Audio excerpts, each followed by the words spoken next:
It's me, Billy.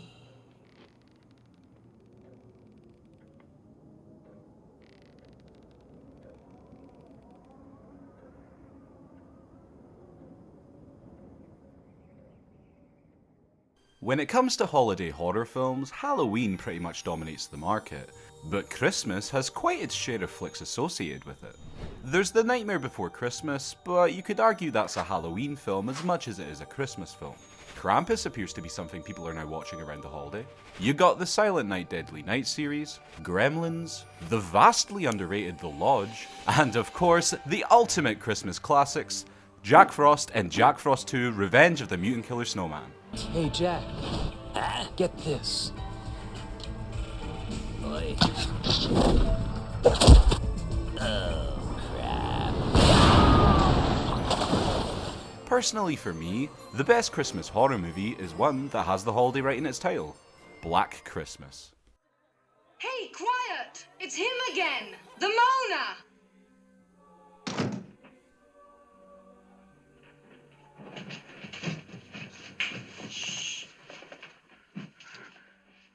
The movie was allegedly inspired by the urban legend of the babysitter and the man upstairs, most commonly cited to be based on the 1950 murder of Jeanette Christman. A babysitter keeps receiving phone calls to check on the children she's watching. She never complies, and then when she phones the police, they trace the calls were coming from upstairs, where they find the children deceased. In the US, Black Christmas actually caused some minor controversy when it was scheduled to make its television premiere. 2 weeks prior, 4 Chi Omega sorority members were attacked, with 2 being killed. The attacker was notorious serial killer Ted Bundy, and the premiere was cancelled due to the similarities between the crime and the film's story. That's just the backstory though. The film's actual narrative is heavily original for the time. Hello? Hello? Look, who is this?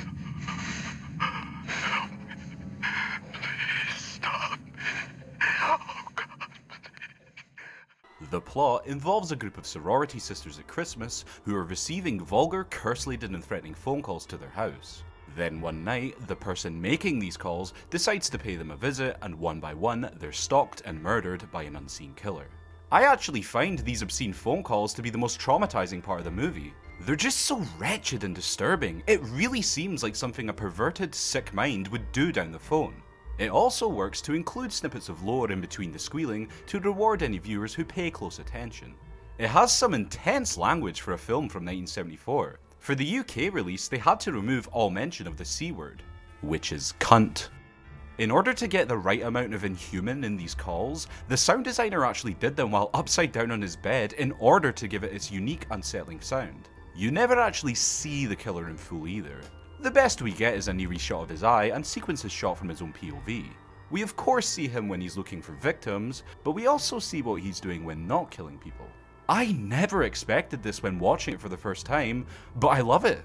It makes him all the more frightening when he's screaming out at things only he understands. It's a very effective look into his sick mind.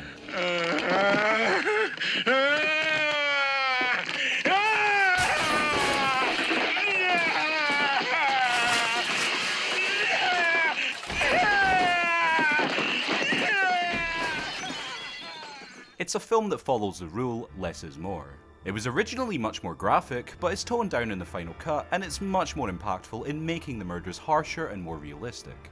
There's some really imaginative kills too. When's the last time you saw someone get stabbed with a unicorn? My little pony, my little pony. I used to wonder what friendship could be. He's intimidating yet subtle, weirdly making him more memorable than if he was just a regular guy running about killing people. The other characters in the film aren't as intriguing as the killer, but they aren't the stock you'd find in most slashers. My favourite is the sorority mother. She just spends the entire movie getting wasted with booze she hides all around the house. It also dives much deeper than you'd think into the police investigation surrounding the disappearance of girls in the area. We follow the detectives, the main girls in the house, their boyfriends who may or may not be involved. There's a ton going on.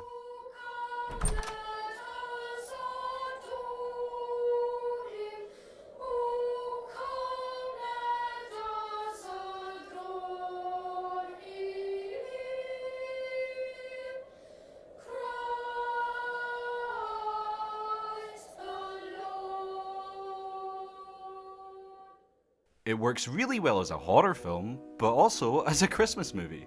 Believe it or not, the movie really oozes the Christmas spirit. There's Christmas lights everywhere, the soundtrack is filled with carolers and everyone's merry. It's got the Yuletide vibe right down. Then it also knows when to be super chilling. The killer will sing carols in his husky voice. The audio is chosen perfectly to instill a horrible feeling in the festive air, and visually, the film has a dark shadowed look to it.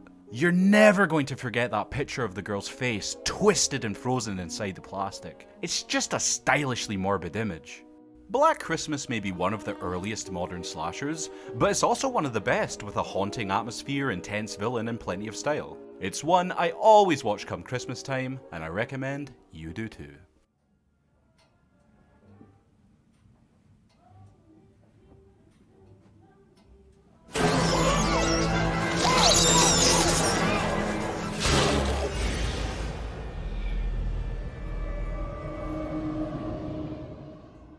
It seemed Black Christmas was an obvious choice for a remake, and so in 2006 they did just that, and garnered yet more controversy. Religious groups were heavily critical of a holiday-themed movie containing so much violence, despite, you know, the original existing along with these, and many found the Christmas Day release to be insensitive. It's commonly known that any film released in late December or January is the graveyard shift, where the studios release the films that they don't feel confident on receiving returns on. But Wolf Creek was a surprising success the year before when it was released at Christmas, and this movie had another reason to believe it'd be a smash. It's a Christmas movie. Then it incurred more controversy because the film's trailer had a ton of footage shot purely for the trailer and don't appear anywhere in the movie. The shot of the girl dead under a frozen lake? Nope. This weird saw-winding Christmas light bulb of death contraption? We made it up. It's a total fabrication. It's totally made up. The basic plot is the same as the original. Sorority house that is intercepted by a killer who prank calls them, and the killer is on the loose taking them out. Why is Megan calling here? Hey, where are you? She's my family now. Everyone should be home for Christmas. I'll be home for Christmas. I'm going to bury that in your head. It's a shame the main characters are pushed way into the background in this, as this is a dream cast at the time of young actresses. Almost everyone is an instantly recognisable face who performs well. They're just given nothing to do beyond exceptionally bland conflicts while the killer runs around and does his own thing. This time, we see the killer front and centre. Most of the film is focused around him, be it the entire opening section which shows him escaping prison, or the basic plot which almost entirely revolves around his backstory. We'll get this out of the way, he just looks utterly stupid. They say he has jaundice, but this is that yellow bastard from Sin City levels of yellow. It's so painfully overblown that you instantly can't take him seriously. Simpson, eh? And I think that's the main thing with this one. It's not taking itself serious compared to the original. If you can't accept the over-the-top approach it's going for, then you'll really hate it.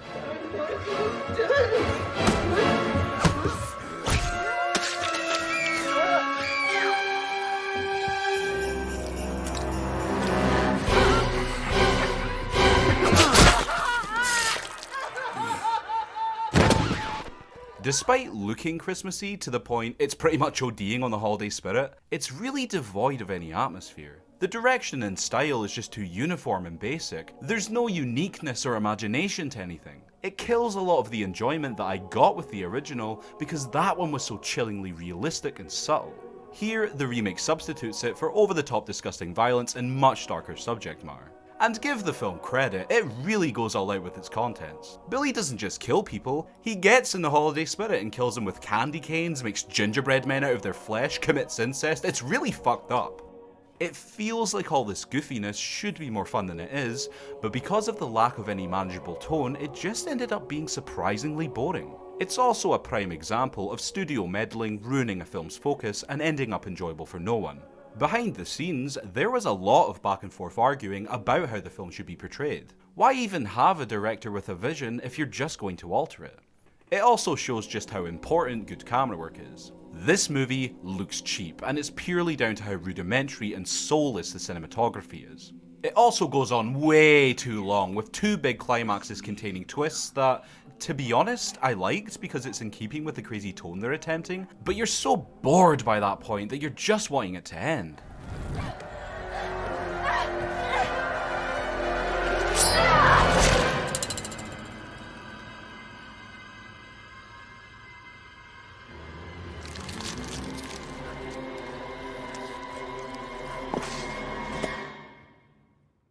The original ending was also a lot more chilling and closer to the 74 film before a more bombastic and violent one was ordered. Who demanded this?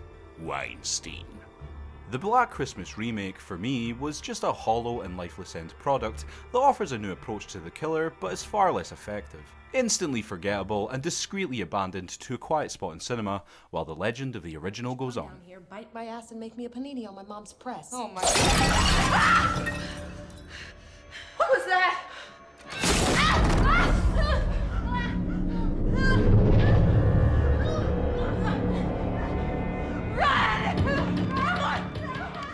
I'm fully aware there's a 2019 remake. I saw it once upon release, don't remember a lot, and considering the reactions, I'm not going to waste my time reliving it. From what I can mind, it's just another pale imitation, only with a PG-13 rating and even worse deviations from what made the original unique. What a shameful decline for a series that could have been a holiday mainstay. You messed with the wrong sisters.